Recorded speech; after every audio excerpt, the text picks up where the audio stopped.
बिस्मिल्लाहिर्रहमानिर्रहीम। हवाई जहाज़ तो 1903 के अंदर बन गया था, राइट ब्रदर्स ने बना दिया था।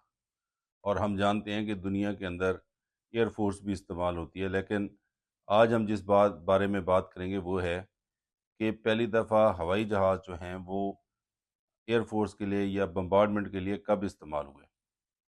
तो एयर फोर्स के दो इस्तेमाल होते हैं। एक को हम कहते हैं रिकॉनेसेंस।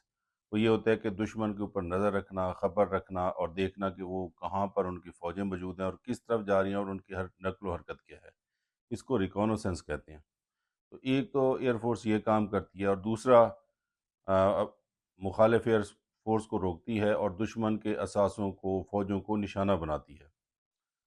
तो पहली दफ़ा हवाई जहाज़ों का इस्तेमाल जो है वो इटालियन ऑटोमन वार्स के अंदर या इटली और सल्तनत उस्मानिया की जंग के अंदर हुआ, जो कि 1911 में हुआ, जब इटली ने लीबिया के ऊपर हमला किया और इटली की फ़ौजों ने पहली दफ़ा हवाई जहाज़ इस्तेमाल किया। 23 अक्टूबर 1911 को कार्लो पियाज़ा पायलट था इटली का, जिसने उस्मानियों के मोर्चों के ऊपर उड़ान भरी और उनकी रिकॉनेसेंस की, उनको देखा कि वो क्या कर रहे हैं और उनकी क्या पोजीशन है।